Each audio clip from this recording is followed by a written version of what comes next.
cars used to have cool names. You have Mustang, Thunderbird. Yep. Now we have R1, R2. Yeah. So the code name for Gen 2 is Peregrine. Okay. Which is Beautiful. A super fast Falcon. Rivian. Would anyone here buy Rivian Peregrine?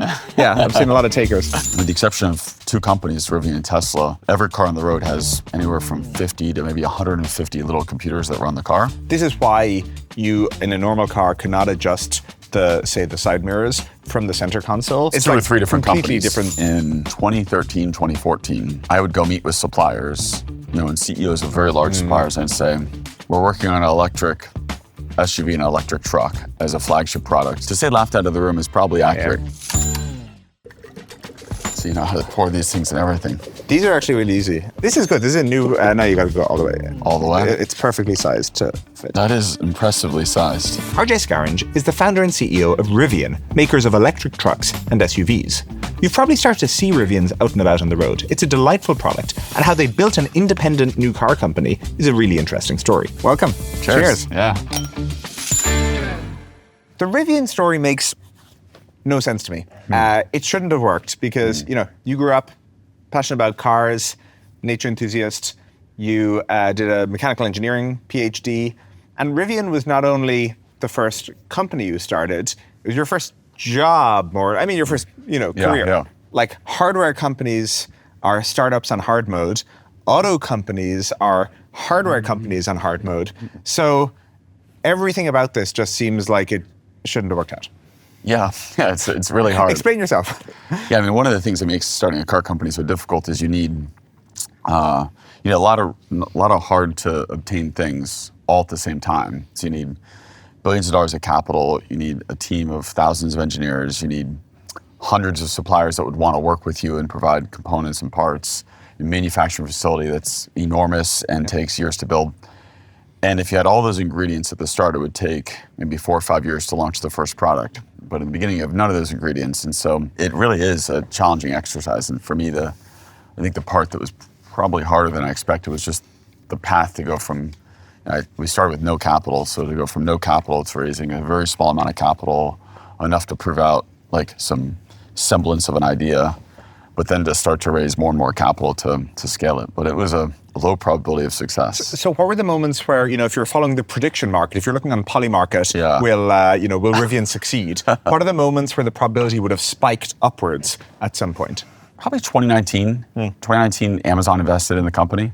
So that would be a big spike in probability. Sure. How much did they invest? Well, in total, they invested several $1 billion before we went public. Today they're our largest shareholder. But in addition to them, so they invested, I think, around $2 billion prior to our IPO, roughly, because it invested in a few rounds. Yeah. But the round they invested was a $700 million round. It was a big first round of like a number of strategic and really well-known investors came in at that point. And that was after we'd shown the product at the LA Auto Show.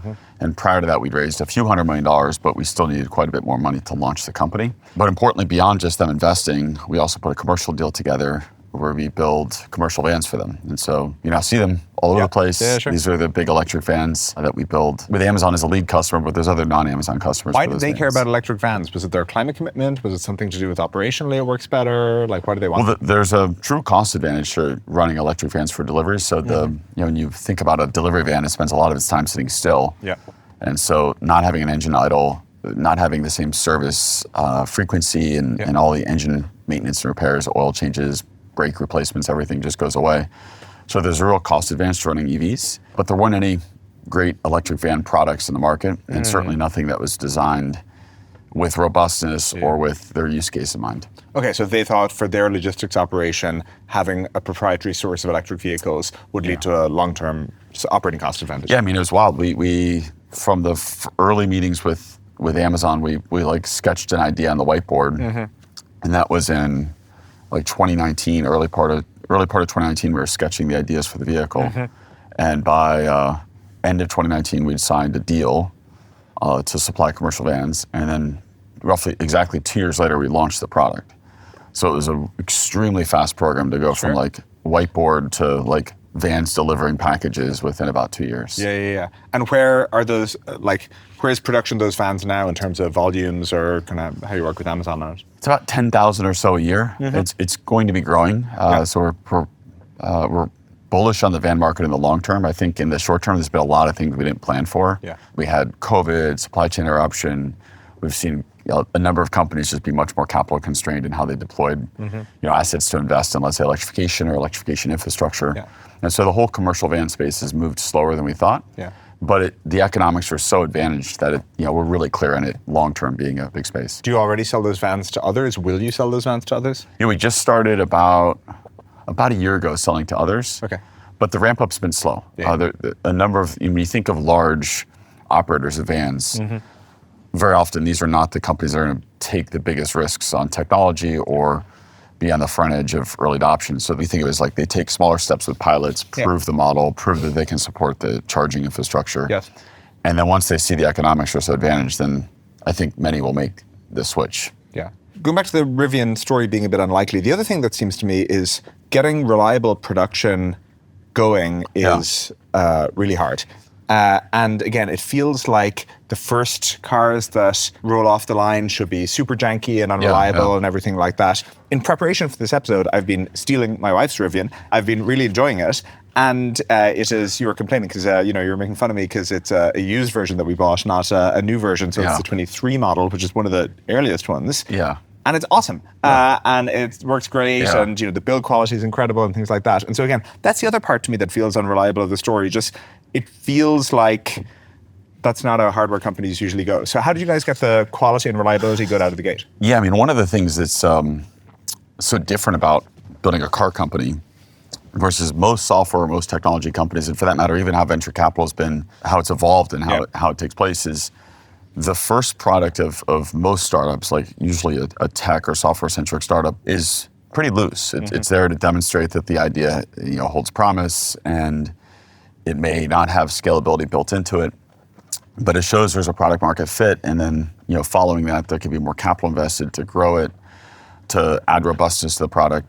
In the case minimum bet size for you is really big. Yeah, so in a vehicle, your first dollar of revenue takes many billions of dollars of development, and the thing you launch needs to be incredibly robust. And so that means like multiple winters of testing, multiple hot summers, where you're testing vehicles in the desert, very large durability and reliability teams set up to run this. And there's like cultural challenges. When you think about building a new company, one of the strengths of a new company very often, and I think what allows startups and entrepreneurs to excel is they're willing to try new things as businesses, that it gets embedded into the culture. There's a certain move fast and break things mindset. And that's great for technology. It's great for pushing boundaries, but it's very different than the skills and the cultural mindset you need to run stable operations where, let's say if you're running a manufacturing plant, you need repeatability, you need a lot of process orientation. And so just for us, this step of going from a product development company, developing new technology, making prototypes, which are wonderful, and demonstrating that those prototypes are capable, and then transitioning that into a production system that can scale and has high quality and robustness built into it. That took a lot of work. It was hard. But the first version of many hardware products have a lot of teething pains. Like, did the R1 have a lot of teething pains? Did you guys do something different to avoid that? Well, so for us, we launched, we made a few, if I could go back in time, I probably would change one thing. We launched a truck and SUV, so the R1T and the R1S, it's a sibling set of products. At the same time, we launched a commercial van. So we launched 3 different products at the same time. And we were building out our plant starting in the beginning of 2020 and then launched in 2021. And so like trying to build out an industrial ecosystem, turn on a supply chain, and then ramp a product is hard. Doing that in the middle of COVID is really hard, and doing that across 3 different product lines was like extremely hard. And so I probably would have inserted more sequencing between all those different products, but nonetheless, when the R1 launched, we won Vehicle of the Year, which was awesome. And so Motor Trend does this, a few different organizations. We had like multiple truck or SUV of the Year awards. And then Consumer Reports does this annual brand survey, and they look at customer satisfaction, customer appeal, and they look at likelihood of repurchase. And so at our first year of production with our first product we've ever produced, we came out by far #1 on that, which was amazing. And in our second year, we came out by far #1. So like the closest, we beat the next closest by like 15 points. So that was amazing. It was really just a reflection of how much work the teams had put in to make all these product level decisions, trade-offs around, you think of a vehicle, it's like many tens of millions of trade-offs you're making around cost versus performance versus a feature. And so we'd really done a nice job of getting the product market fit right. Yeah. So it really connected with consumers. But saying all that, the ramp was hard. So launching late 21, it was difficult because we were coming off the back of COVID. And then we had this awful supply chain crisis that hit, you may remember, like 2022, where getting anything from drywall to semiconductors was hard. But in our case, we were last in line with many of the suppliers because we were new. And so you can imagine, we went from having a bill of materials that was already inflated relative to existing large incumbents to something where if we just wanted supply, they said, look, you're gonna have to pay us an extra 20%. And so it was like this, across thousands of parts in a car, all these discrete decisions of, do we stop production for this part that should cost $2, but we're being asked to pay $4? And you do that several thousand times and it adds up. So we had a cost structure that was really challenging. We chose to actually ramp. Yeah. And I presume you mostly just ate those cost increases because it doesn't make sense to spike the cost of the vehicle. Did you debate whether you should pass along the cost increases or eat them? Well, in parallel to this, of course, inflation went really wild in 2022 into 2023. So the price of vehicles grew quite a bit in that same time frame. And so we did add, in reaction to that, we did have adjustments to our pricing. But we've tried to be really stable on pricing because it's always hard. If your pricing is moving around a lot, it wrecks havoc on the residual market. Yeah. It's not great for consumers. For a car purchase. It's just really hard for consumers. So we've tried to be really methodical with that. But saying all that, we had to sort of grow through 23. We resourced a lot of our bill of materials. We launched what we call Gen 2 of the vehicle, which you don't have, but is a meaningful step forward in terms of technology, but also a considerable reduction in the overall cost of the vehicle. And so finally, end of 24, beginning of 25, we started to hit positive gross margin. So Q4 of 24, Q1 of 25, positive gross margin. We're extremely bullish on long-term profitability. But this business is really tough. If you have disruptions to supply, just the fixed costs are really tough. What's the Gen 2 pitch? Like, what's most exciting from a tech point of view? Is it autonomy? Is it something else? Boy, there's a lot there. We didn't change the exterior of the car much. So really, we redid a lot of the interior, like the guts of the car. And the biggest change was on Gen 1, we designed and built all the electronics in the car. But we allowed for a number of the compute platforms to be specific to an area, like specific to a domain. Oh, this is the zonal architecture where you move to... Yeah, so the reason we did that at the start is we needed to move fast. So let's say you're on the body controls team. Your timeline isn't necessarily the same as, let's say, the powertrain controls team or the vehicle dynamics team. And so we allowed the proliferation of a few different domains that we knew long-term would consolidate. But we made the decision because we said we own the whole software stack, we own the electronics, the consolidation will come in step 2. And then with Gen 2, we went from 17 down to 3. And so now we have what we call an East Zone controller, a West Zone controller, and a South Zone controller. When I say controller, these are the computers and the integrated kind of systems management. Yes, there's 3 real-time computers in the vehicle that run the whole platform. So they run everything from propulsion to body control to your lighting, all the real-time systems. And that was a big lift to move all the software into this new architecture.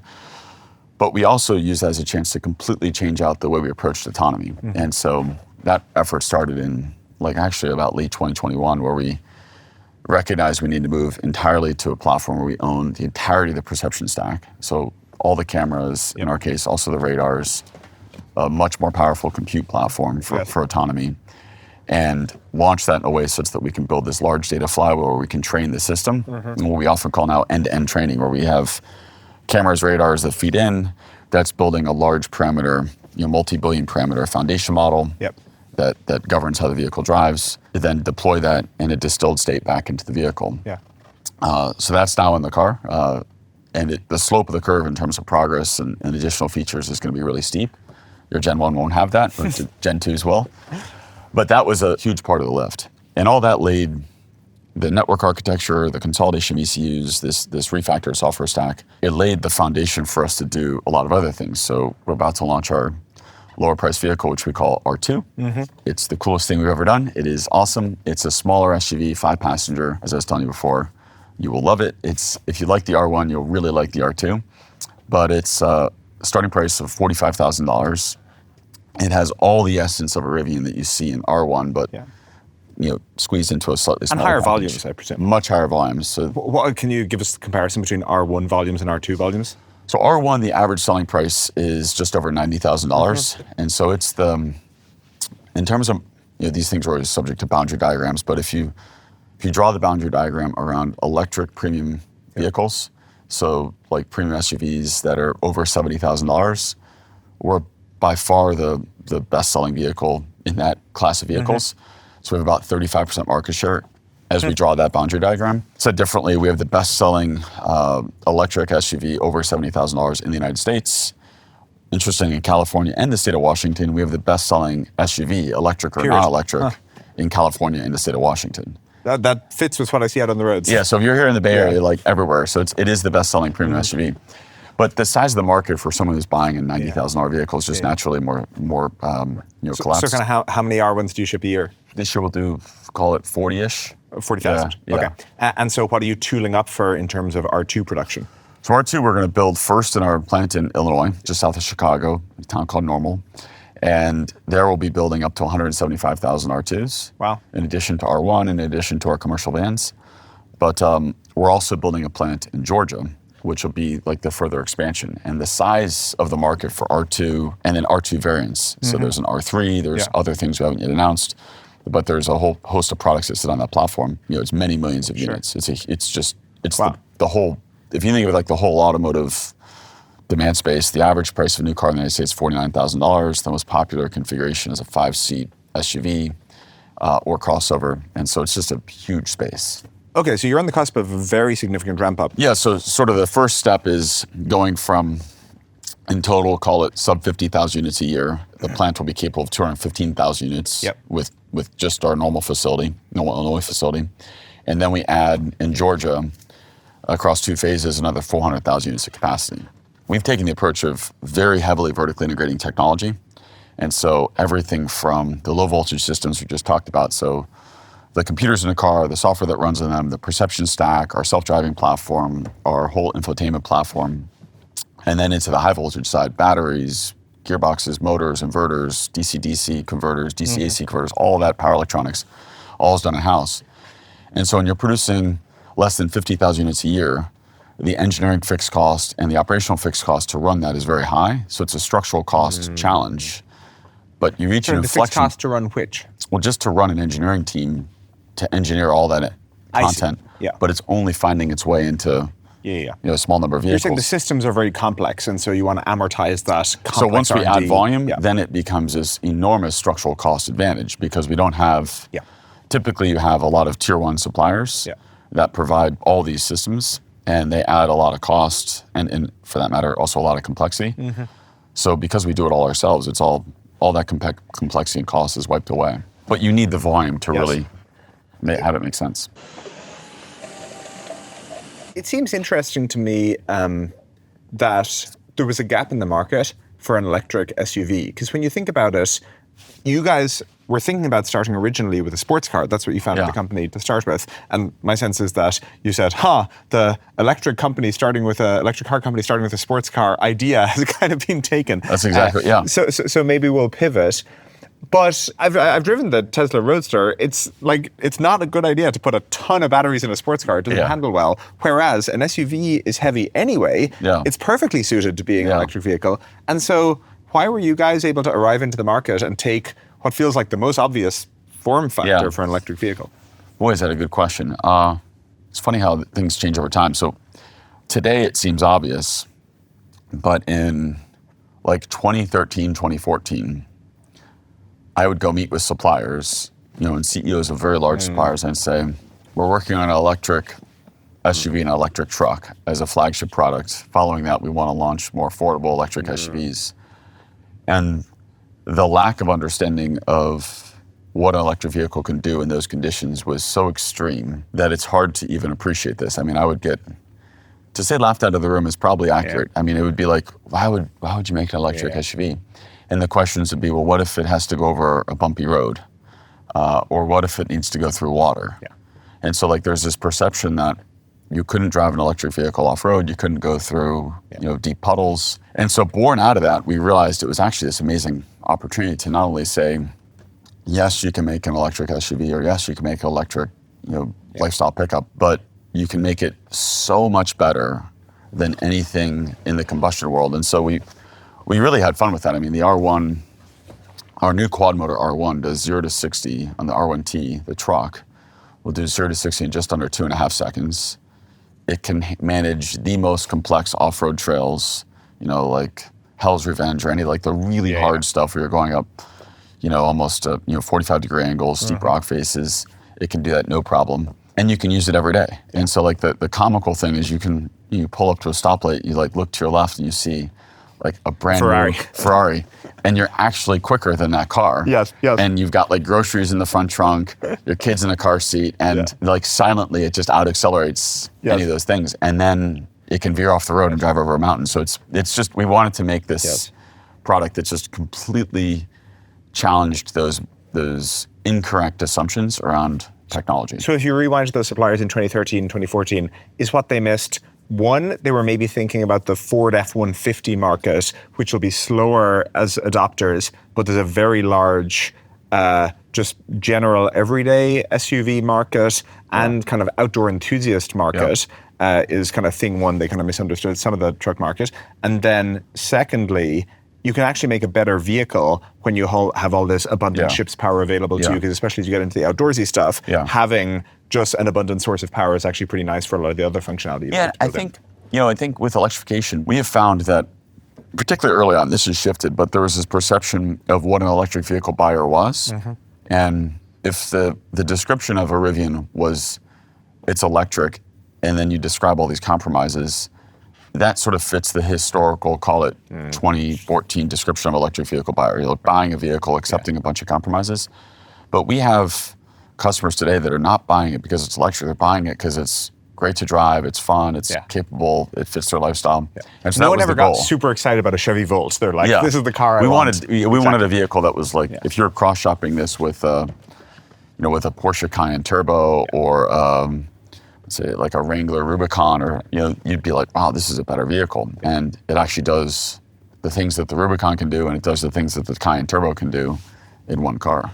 Where did the culture of surprise and delight features come from? Because that's one thing I associate with Rivian. We have here your Gear Guardian, is that this fellow's name is? The kind of animated fellow who kind of makes clear to any ne'er-do-wells that they are being monitored if they're trying to break into the car. You also have things like, the flashlight is a very cute feature. And then I also noticed, it's not quite surprise and delight, but there are often features that other cars will have that I find they're just executed really well in the Rivian. And so the functionality where you pair it with your phone and then it kind of locks and unlocks based on your coming and going. Lots of cars claim to have that, but unless it works super reliably, it's actually more annoying than not having it, right? Because you walk away from the car and you're like, did it lock? Or whatever. And again, the execution of that feature on the Rivian is really, really good. And so it's better on Gen 2. I promise that someday I'll upgrade. Where did this come from? Why have a flashlight in the car? I'm a huge car enthusiast.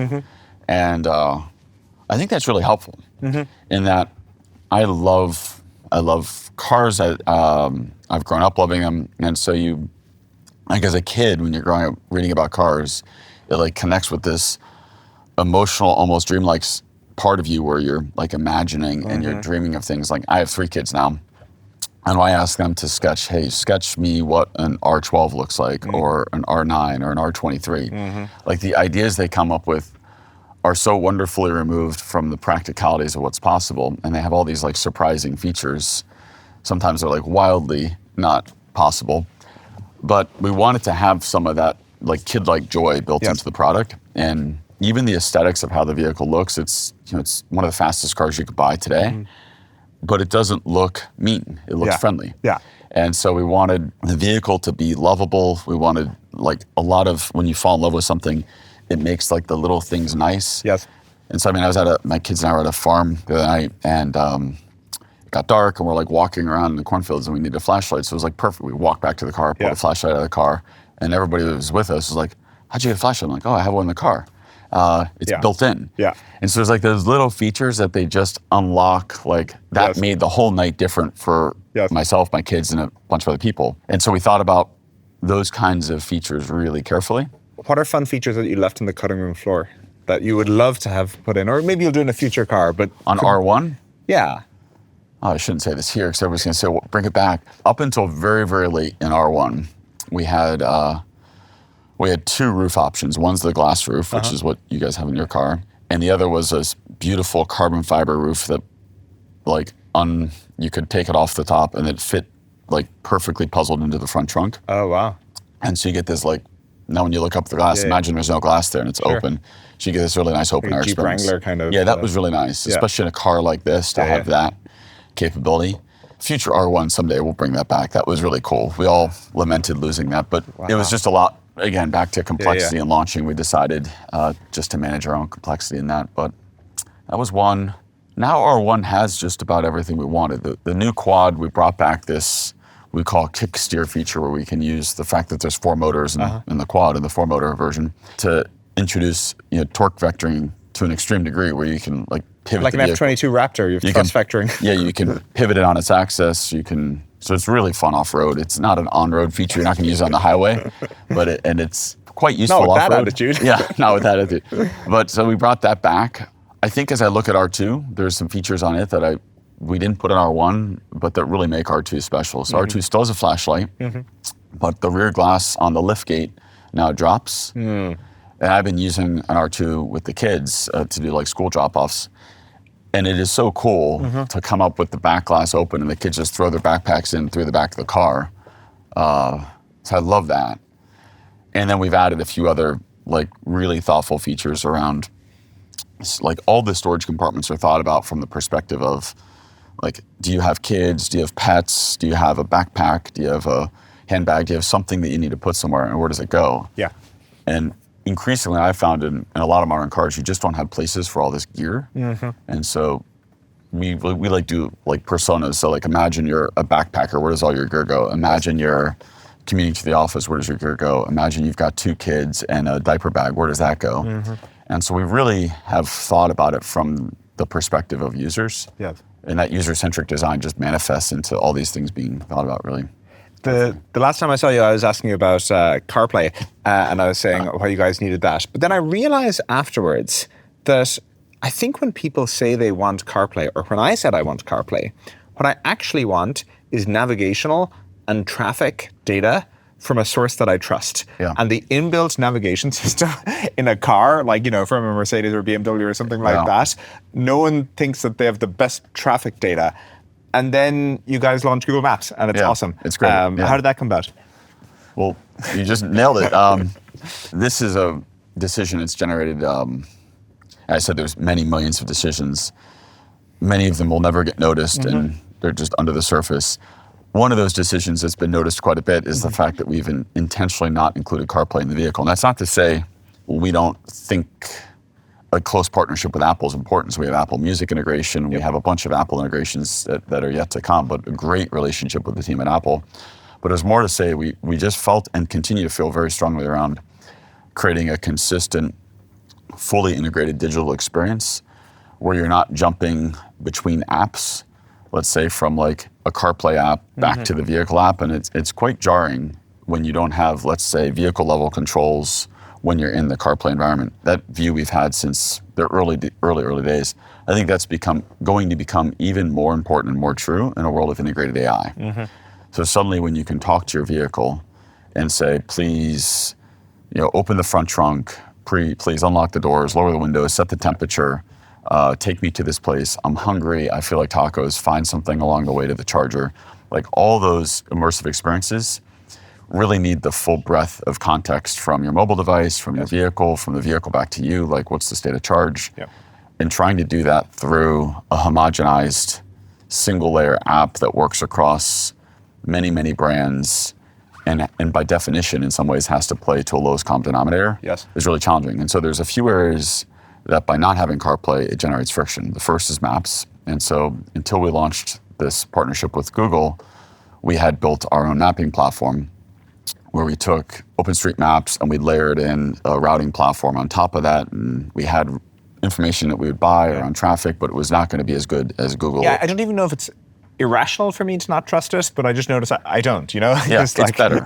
Yeah. It's a big step forward with Google, how we've done it. So that, I'd say, fully eliminated the concern on mapping. And then the next is text and voice to text and being able to interact with your device. That's equally important for Android and for Apple customers. And so that's coming very soon. Oh, that's cool. And then there's really no gap. And what we found is working directly with Apple on the applications that folks care about, like Apple Music. Like these are the kinds of things we'd rather do and give customers this more highly curated choice of different platforms, but within the Rivian ecosystem. Again, I was struck by, after we discussed it, that, again, I don't actually want CarPlay. And it's kind of funny when you think about it. There's like the screen with all the icons and like the Audible app, and like no one wants to like go browse through their audiobook library. On the car screen, what they want is navigation data from a source they trust and to play audio from their phone. Like those are the things they actually want. Can I give you my pitches for my suggested Rivian features? You do the worst job ever. Bring it on. Have you seen that episode of The Simpsons where Homer gets to design his own car? Somebody gave me the picture of that car. Exactly. The Homer car. But I feel like it's a classic bike shed issue where, I don't know, no one's that familiar with what Stripe does at the innards level, and so they just assume that Stripe is doing all the sensible things. Whereas everyone drives a car, and so everyone could be like, here's what you guys should do. So with that, here's what family members, friends, totally. Exactly. Why do all cars offer memory of the driver, either the old-fashioned way that other cars do it, where you press the position 1 or 2 for the seat? You guys do it, connected to the phone. It's really nice. That moves the seat. That moves the side mirrors. No car moves the rear view mirror. Why is that the final frontier of adjustability? Well, there's no actuator on the mirror. Sure, but that's your choice. It's definitely our choice. We could. It's a cost trade-off. Yeah, it's... but like you have actuators on the side mirrors. Yeah, they're harder to reach, though. The rear view mirror is harder to reach? So like the side mirrors, if you go back in time, if you go back 25 years, they're harder for the driver to reach. Yeah, they used to be manually adjusted. The little and then like a big, knobs. the little knobs. And then, in the old, like way back, you'd like have to push on the glass to like move it around. And then we had little like knobs. The advanced knob technology. And then we moved to electrically controlled. And in those cases, we moved to electrically controlled because it's like hard to reach out the window or reach across the car. In this case, it's just right there. But you guys are the surprise and delight company. So here's the question we always have to ask ourselves. If we have a certain pool of dollars we can spend on the car, we're the arbiters of how those dollars get spent. And we can't make everyone happy. Somebody maybe wants that, but to do that, we can't. Something else either has to fall out or the price has to go up. Okay, if you're worried about the bond, you could also... So we end up taking, those are the kinds of things we just... You could also do it like, when you see the really big SUVs, they actually just have a video feed projected up there. You could also do it with a video feed, which then would not require any adjustment. Completely, yeah. So we actually we have had a lot of debate around this. This is very actively debated, where you see the mirror, it's not actually a mirror, it's just a screen. And we've not done that yet. If I'm honest, because of me. I've not loved... the team is coming and pitching you on... There's a team that would like to do it with the mirror as a screen, and I've been against it. In part because if you have good visibility, so if you can see out the back, it's a little disorienting. And so my concern is you make 50% of people happier with it, but a lot of people would say, just give me a mirror. And so we just made the trade to say we're going to take those dollars and spend them elsewhere. There's not anything wrong with those as products. It's just a decision. Okay, next question. California mandates booster seats up to the age of 8. And I've always found it funny that we are boosting the child as opposed to moving the third point up and down on the seatbelt, where you could just have an adjustable seatbelt and then ensure that the child is correctly configured, where you move the third point down and now the seatbelt is appropriately across their lap. And it would just be much less stuff to be carted around. You're not requiring boosters. You just adjust the seat to be correctly configured to the child size. And Volvo kind of does this with the XC90, where they have an integrated booster seat in the middle seat, but it's only one seat and it's actually still a booster and everything. Why not do adjustable seatbelt points as a child restraint device? So we do have the adjustability of the third point. We can adjust it. it just only goes down to fifth percentile female, so it doesn't cover the kid range. And the reason for that is it's classic unintended consequences. So we have to test at different settings, and so we test across from 5th percentile female to 95th percentile male, and that's what that range is set up for. We also uniquely in the United States, there's no other developed country that has this, where we have unbelted tests. So we run a lot of our crash tests with no belts on. And so the kinematics of a body moving in the event of a harsh collision are very different if you have your seatbelt on or your seatbelt off. And so it's a very interesting question. There's no clear answer, but if you were to say we're going to test around all occupants being belted, you would end up with different solutions and different control algorithms for the airbags. Oh, that's so interesting. And so we also plan for unbelted in a way that I think other countries don't contemplate that.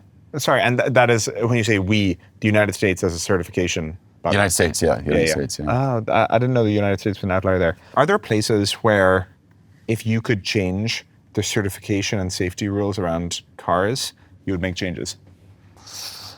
It'd be really nice if the United States and Europe had one set of standards. Yeah. The biggest difference in terms of like safety between the US and Europe is in pedestrian protection. Okay. So when you think about if you hit somebody on the road, what you want is you want to have them go up over the car, but they're likely gonna have a hard impact with the hood. Yeah. And so in Europe, there's very tight pedestrian protection standards, and so the shape of the bumpers have been designed to make sure they get brought over the top of the car, and then the hood needs to have some give to it. And so we've designed our hoods. Like a big part of the hood design is to contemplate a head, like a human head hitting the hood. There's certain cars that you see here in the United States that could never pass a pedestrian protection in Europe. Like for example, a Cybertruck could not work in Europe. Interesting. You wouldn't expect a car maker like Rivian to use Stripe. But one reason they do is they need to accept a huge range of payment values. So when you're putting down a $1,000 deposit on the car, you probably want to use your credit card. But when you're actually ready to buy and you're spending $90,000, you might run into a few issues with that. So Rivian uses Stripe to securely accept bank payments using ACH. The right payment method for the situation, it just depends. For Rivian, they want bank payments. And many businesses on Stripe, they want to accept the blossoming variety of international payment methods. If you're expanding to Brazil, for example, you need Pix, which is now how most people pay online there. In Poland, offering the local option Blik can lift conversion by over 40%. And globally, customers increasingly expect point-of-sale credit using services like Klarna. Stripe's optimized checkout suite handles all these payment methods and their differences for you. We use AI to analyze the customer and the context they're in, and then we dynamically surface the payment methods over 75 different options, most likely to convert for that specific customer. Learn more at stripe.com/payments. Are accident rates going up because of texting and driving? Yeah, for sure. Okay. Yeah, but countering that is as the vehicle increasingly drives itself. Sure. Like, so we have... That's where I was going to go. Like, there's a battle between people are becoming worse drivers, which is kind of bad and scary, but true, because they're just increasingly on their phone. And we were walking through the city at one point recently, and a car kind of blew past the pedestrian crossing, right, as people were kind of in the process of crossing. And just like this old guy next to us as we were, crossing the road said, you have to be on your phone to be driving like that. There's an apt description of much driving these days. But how much are the improvements in semi-autonomy, like the fender bender detection and stuff like this, helping? I mean, so I have a 9-year-old, a 7-year-old, a 6-year-old. And I truly think that by the time my oldest is able to drive, the environment's going to be so different than what we see today. Yeah. And we're in this... The next 5 years, we're going to see autonomy features where the idea of like hands-free or hands-free, eyes off, go from being something that a very small percentage of customers are looking for or using to something that's essentially expected. And so for that reason, it's by far the biggest investment area for us in our business. It's like, it's the most critical area of technology development. But what's changed so much that has me believing deeply that the next 5 years will look very different than the last 5 years is just the way that AI is now part of this system. So historically, the way self-driving systems were created was you'd have a perception stack, it would see the world, it would identify all the objects, it would classify the objects like person, car, tree, assign vectors to those objects, so acceleration and velocity for each of those in X, Y, and Z. And then it would hand all those objects and their classifications to a planner that would be rules-based. So a planner written by humans that would describe the rules of the road and for which would make a whole host of decisions around what the trajectory should be for the vehicle. That whole approach has been completely replaced with what I would call like Gen 2 of autonomous vehicles, which is you still perceive the whole world, but you use a transformer to encode all that images. You then feed it into a very large model, and you train it in the way that you train LLMs. You're building this like very humanistic understanding of the world. And if you have a car park that's large enough, like what we do, you can create this amazing training flywheel. And the rate of progress is so much faster than trying to program how the world works. Because you just have cars going around in the parking lots. Well, not yours, Gen 1, but all the Gen 2 vehicles. They're gathering training data for this. Yeah, so the obvious ones are if you're in self-driving mode, if you're on the highway, for example, in our vehicle, and it disengages, that's a piece of information we train off that. More interesting is when you're driving, you as the human, the model's running in parallel, and when you do something different than the model predicts, that's interesting. Yeah. It's like if you change lanes and the model predicted you would not change lanes, or vice versa, if the model predicts we should change lanes now and you don't change lanes. Right. On a singular basis, okay, it's sort of interesting, but you multiply that across thousands and thousands of vehicles, it becomes a really powerful method for teaching a digital driver how to drive. Yes. I feel like the big debate that plays out in the public realm on this stuff is basically the Waymo versus Tesla approaches of more sensors on Waymos versus fewer sensors on Tesla. And Elon's been quite dismissive of LiDAR. Where do you stand on this sensor debate? I think first is I'd say there's alignment amongst Rivian, Tesla, Waymo around the use of AI to train. And so the view that you're building a large-scale foundation model, a multi-billion parameter model, you're building that with the data flywheel of the vehicles that are deployed. There's consistency there. I think for some reason this has been a lightning rod issue in ways that I wouldn't have expected. Yeah. If you look at like sensor theory, and even if you have noisy sensors, just mathematically it proves that having more sensors is a better approach. This always seemed nonsensical to me. Yeah, more sensors is obviously better, and we know how to... So that's the reason you have more than one camera. Yeah. So even moving beyond more than one camera, we have many cameras around the vehicle, but then saying we want additional modalities that have a non-overlapping set of strengths and weaknesses with a camera. Yeah. And there's no arbitration of the camera versus a radar or camera versus a LiDAR, because it's just not how the models are built anymore. They have a worldview, and then the addition of different modalities, it actually helps balance out some of the noise in the signals. Because every signal is going to have noise. Every camera will have noise, every LiDAR will have noise, every radar will have noise. You just want as many sensors as you can afford in the car, then combined. And then it becomes as many as you can afford and as many as you can process, which ties to how much you can afford. So a few things have happened in the last 5 years that have changed things. One is we moved to a neural net-based approach. Yep. That's what we talked about already. The second is that the cost of sensors is, 6-7 years ago, LiDAR was $20,000. 15 years ago, LiDAR was $75,000. Today, a LiDAR is like $200. So it's a very low cost sensor. Yeah. And it solves certain things like very bright light, very low light extremely well. And similarly, a radar is $100, right, depending on which one. You can buy a crappy radar for $25. You can buy a great imaging radar for $100, $125. And it gives you rain, snow, fog in ways that cameras obviously don't perform very well. And if you've ever driven in really thick fog, you've probably thought to yourself, boy, wouldn't it be great if I had a radar on my forehead? That's what planes have. Which I think all the time. Yeah, but you would navigate those situations with a much higher degree of safety. But then the last piece I'd call out is when you have multiple modalities, it allows you to train your perception stack better. And so, for example, if you're driving in the fog, there are subtle little things your eyes will spot and you're hunting for. Like you're looking for the little red dots of the car in front of you from their taillights, but you have to hunt for them. Yeah. Imagine your brain had the assistance in training its neural net to immediately know where those objects are vis-a-vis a radar. So your brain can more quickly identify the visual characteristics, and you build this much more robust neural net to be able to see in hard situations. Bright light's another really good one. You're like, let's say coming down the 101, you've got that sun right in your eyes. Yeah. It's really helpful to have something that doesn't affect. Yeah. But so I think it's strangely become a debate topic. I think not really. Everyone's actually in agreement on the high level points. No, I like I think that. everybody's actually Everyone's much in more agreement aligned on kind of than- the overall AI yeah. approach, and then I actually think there isn't that much disagreement on the sensor stuff, or maybe less than it would appear. You're describing some of the progress in components. So you're describing how LiDAR and radar have really changed in becoming a lot cheaper. What else is happening in the land of components that you work with? Are tires getting better? Batteries, tires, windshields, anything like that? I think on the electric side, we're seeing like the motors become lower cost. Yep.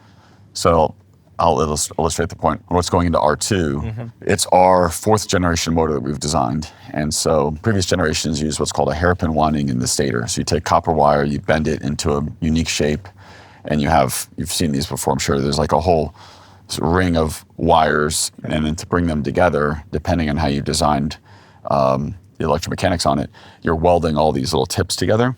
That was state of the art, and that's what essentially 99% of the cars and electric vehicles on the road are now doing. On R2, on the drive unit that we called Maximus, which is my middle son's name, which is a great name for a motor, we have a continuous winding. So it's one long wire that we wind. It's sort of like woven into like a mat, and then we fold it on each other. And what it does, it takes the number of welds in the motor down by something like 95%. And so it's slightly more efficient, but importantly, it's a lot less costly.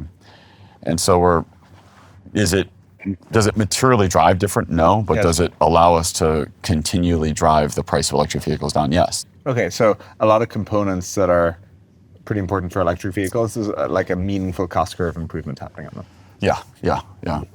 And then I think if you take the complexities of designing real-time operating systems and a compute platform across the vehicle, these are things that car companies don't historically do very well.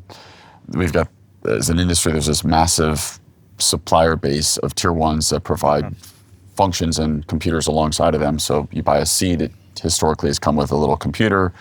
You buy a car with power windows, it has a power window computer. And so, with the exception of 2 companies, Rivian and Tesla, every car on the road has, depending on the amount of content, anywhere from 50 to maybe 150 little computers that run the car. Yeah. This is why you, in a normal car, cannot adjust the side mirrors from the center console. It just like regardless of whether you want to. It's 2 or 3 different completely companies. different systems. Companies and different software. Yeah. It's islands of software written by little supplier or on little ECUs that go back to suppliers. Yeah. And so that actually underpins. We did a $5.8 billion deal with Volkswagen where we're providing them. This is the second largest car company in the world, where we're providing them a zonal architecture, so a platform that allows us to run the whole car with a very small number of computers. Depends on the size of the vehicle. Yes. And then a software platform.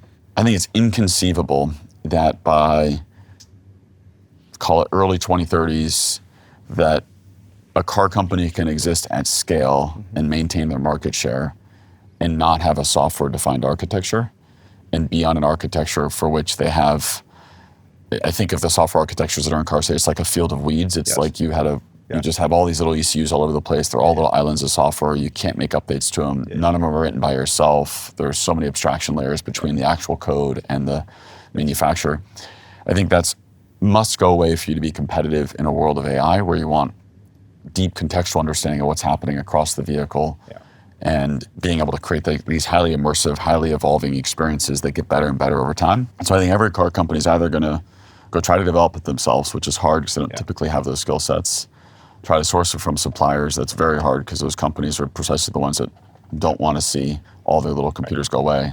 Or work with us. Obviously, I have a biased point of view, but we think of the Volkswagen partnership as this, like the ultimate billboard for the idea. It's to be able to deploy this platform in such a wide range of vehicles, from flagship Porsches down to like a $22,000 European Volkswagen, demonstrates the scalability of this architecture. And so I think that's going to be a huge change that must come. And if it doesn't, sort of like if manufacturers don't make that change, they're just going to lose market share. And the ones that do have that technology are going to gain a lot of market share in the next 10 years. Yeah, I think people don't realize how much, like with traditional car manufacturing, the brands are in the car assembly business, and you're going to car Costco and you're filling your cart with, we need a backup proximity sensor, and we need a rear view mirror adjustment. We're spending a lot of time on our side mirror adjustment system and things like that. But they're kind of assembling all these components from sub-manufacturers that are not integrated. I think your point is like in a traditional car, the backup beeping sensor can only beep. That's the only thing it does, and so you can't integrate it with the rest of the car and the systems. Because of that approach. Whereas you think the integrated approach is just definitely going to win. What's also, it's an interesting moment in time, because if you were to build a spreadsheet that looked at all the features of a classic network architecture versus us, you'd say there's actually looks like you have all the same features, but then you look at how they're created, and in our case we have on a relative scale, a small team of software developers that control everything, and we can make changes very quickly. Like if you have an idea, I can put it into the next release and it'll be in the car in 2 weeks. And you compare that with something that's very, very requirements driven. So the manufacturer writes requirements sometimes years out, and it may be things like the seat will have 6 presets, and that gets hardwired in, and it's very hard to change things or evolve things. And so I think that, again, it's a moment in time where there's a huge amount of effort to try to have a similar set of features to what we do, but then they can't do cool things like we do. So we have a couple of things we do every year that try to flex this into a very easy to understand consumer. Well, the simplest version of it, sorry, you're probably going to say some things like this, but the simplest version I see is I'll walk out to the car and it unlocks based on phone proximity and adjusts the seats to me, again, based on knowing that it's me. It's minor, but it's really nice. But that's like 15 different companies. I know. So you have to do HVAC adjustment, seat adjustment, lighting adjustment, exterior sound, interior sound, vehicle state, battery state.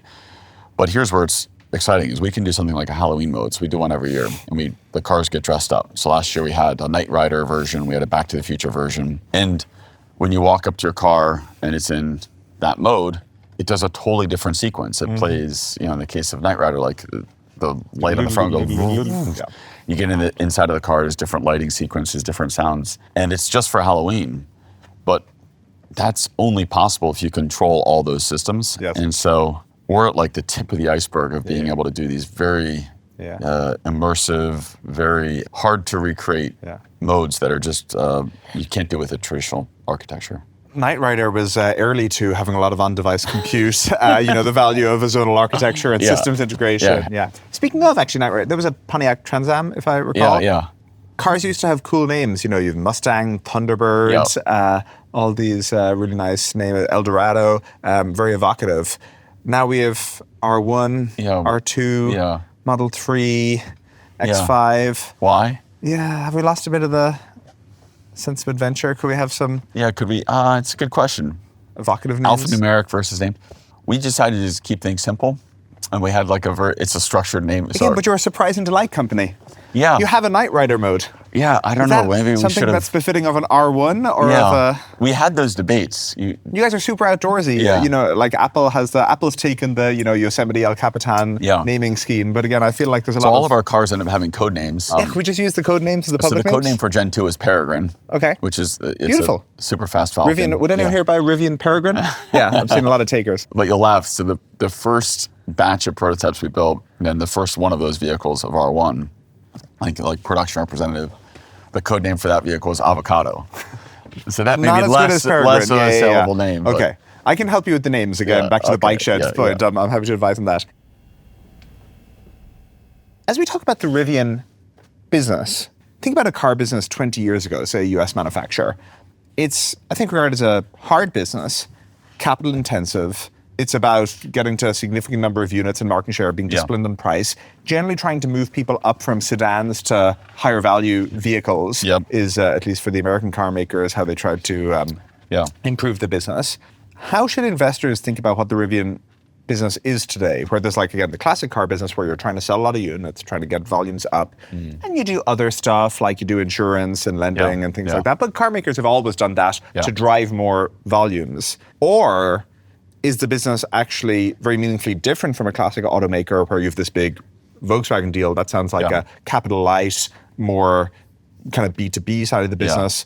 Obviously, people talk about how ride sharing is going to change things. And so I'm curious how much Rivian is a classic car business done well, where it's a P times Q, we're going to sell a lot of cars and make a margin on them, and you have the volume ramp, versus how much is it, oh, this is actually a totally different kind of business, and we're going to rent cars to people in the ride-sharing world, or we're going to sell software to other car manufacturers? I would characterize there's three parts of the business. There's the volume of selling vehicles, and the revenue associated with that is quite large. And so even with each, today it's $90,000 for every sale, but let's say it's half that. It still just creates a tremendous amount of revenue and helps cover a lot of the fixed costs, and allows you to develop technology that even if you're, a small percentage that is being put back into technology, allows you to develop a lot of technology.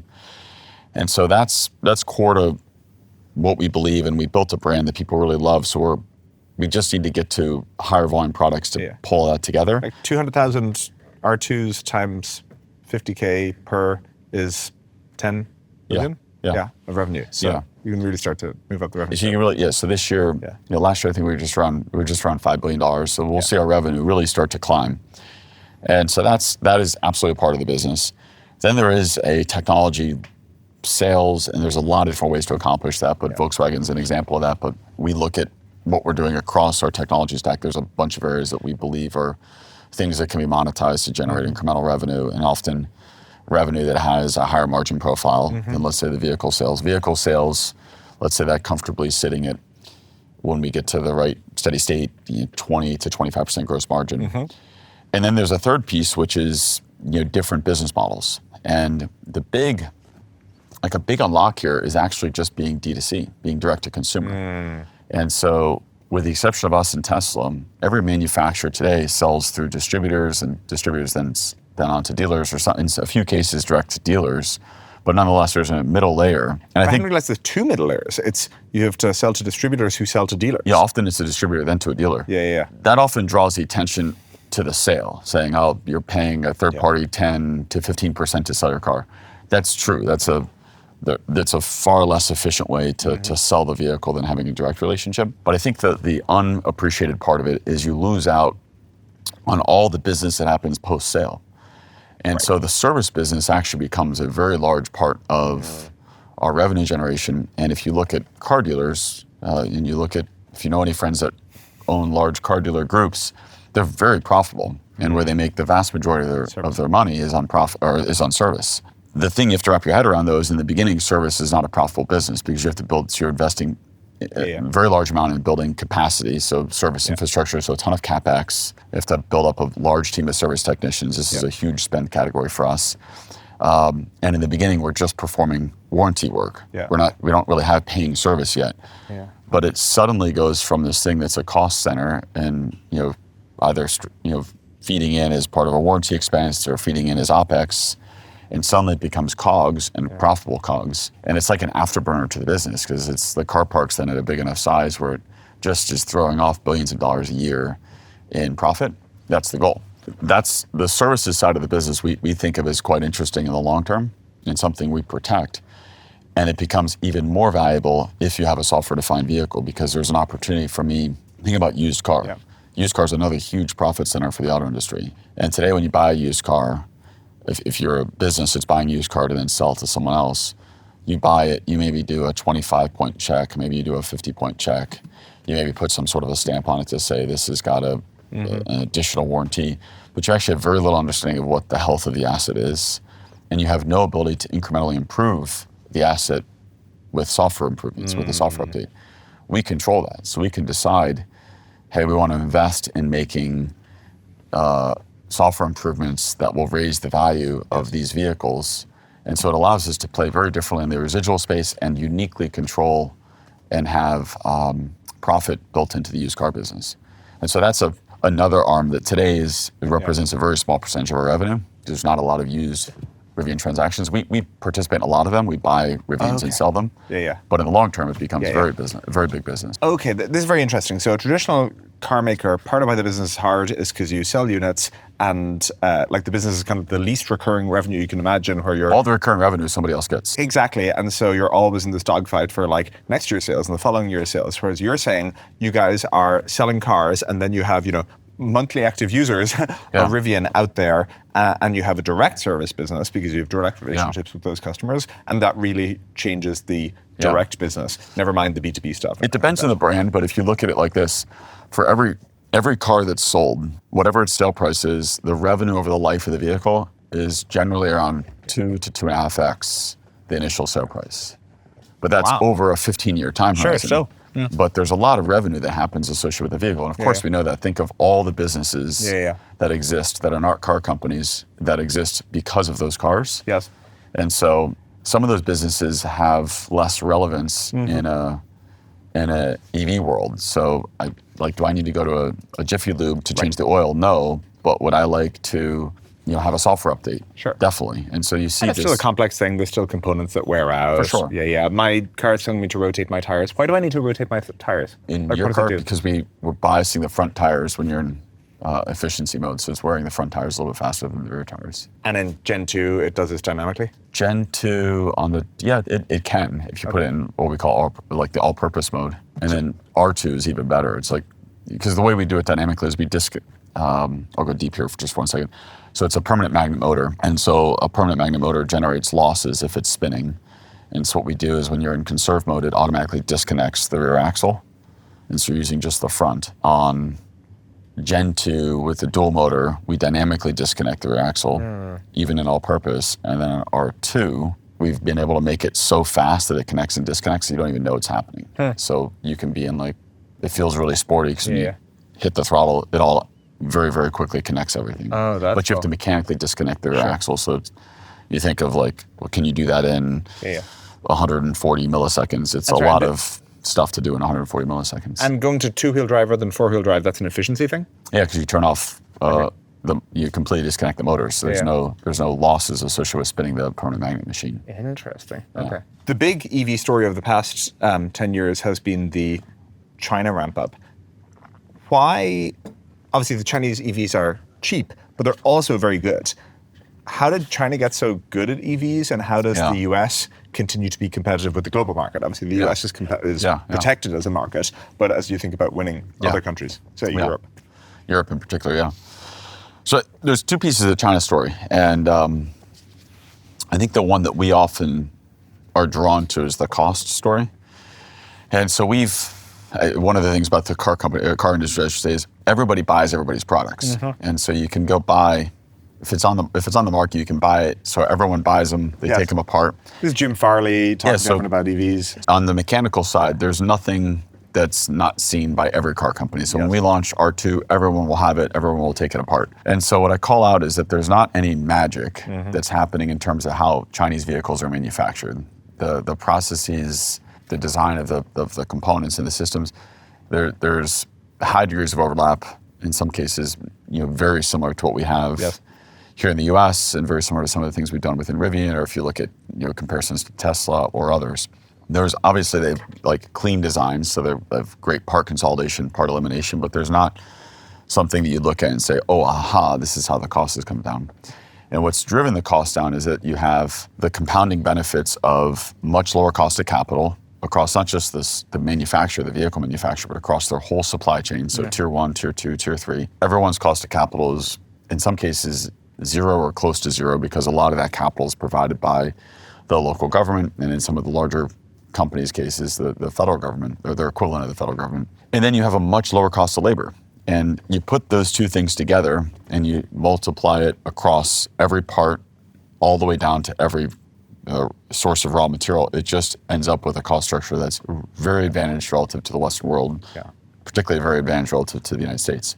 And that doesn't translate, meaning if you took a car, the exact same design of a Chinese car, and you produce that in the United States with a U.S. or North American-centric supply chain, a North American cost of capital, the cost would be much, much higher. And so we're seeing tariffs in the case of the United States go in place that try to take up the fact that there's difference in labor costs, difference in cost of capital.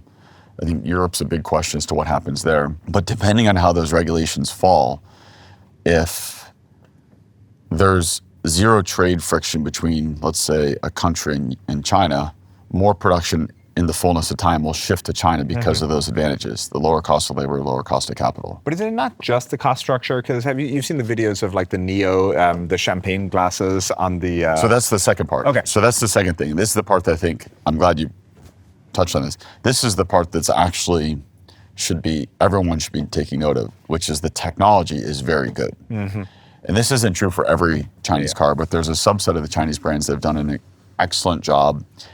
In many ways, for the same reasons that Tesla and Rivian have developed our technology different than the incumbent manufacturers, that they started with a clean sheet. And so if you start with a clean sheet, you're going to naturally look at this and say, well, let's design a zonal architecture with as few computers as possible. Let's own our software stack. We're not going to have it owned by 50 different suppliers and abstracted across 100 different islands of software. Let's vertically integrate around the high voltage systems.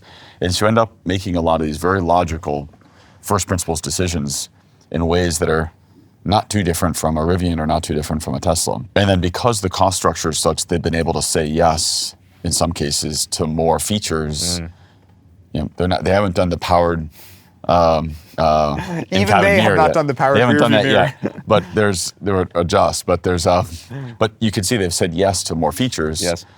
Because they have the cost structure to enable that. Yeah. And so I think that's if I'm a Western manufacturer, that would be my biggest concern is you have to very rapidly go build a software-centric architecture. Yes. And a world-class electronic stack to support that. It's sort of obvious, but I think that's a big part of what led to our deal with Volkswagen is we offered an ability to very quickly get to that state. I think every manufacturer should be thinking, how do we build a software-defined architecture as quickly as possible? Because to be competitive on a world stage, you need to have it. Yeah, I can buy that. How do you feel about the phasing out of the EV credits? In the short term, I think it's going to create some headwinds. In the longer term, I say this often. I think it's hard to argue that it's going to create it absolutely creates a less competitive environment. So you see a lot of manufacturers pulling back on their EV investment. I think that's myopically. It's good for Rivian, but I say it's bad for the world. It's bad for my kids. I think it's unfortunate that we don't have more companies leaning in. The best measure of I think the underinvestment in this space and the lack of highly compelling product is that there's a single company, Tesla, that still has around 50% market share in the United States. The United States is at around 8% of new vehicle sales are electric. Isn't that a surprisingly low number? 8% of new vehicle sales in the United States are electric. Just if you're to ask someone to guess, I feel like they guess a higher number. But here's why: if our products today, what Rivian sells today, is our flagship products. Yeah.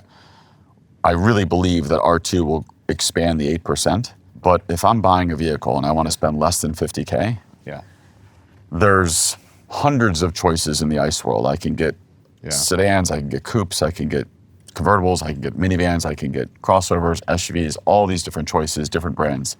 If I'm buying an EV, I think there's, I think You think it's just a choice issue? I think there's two choices. I think it's a Model 3 or Model Y today.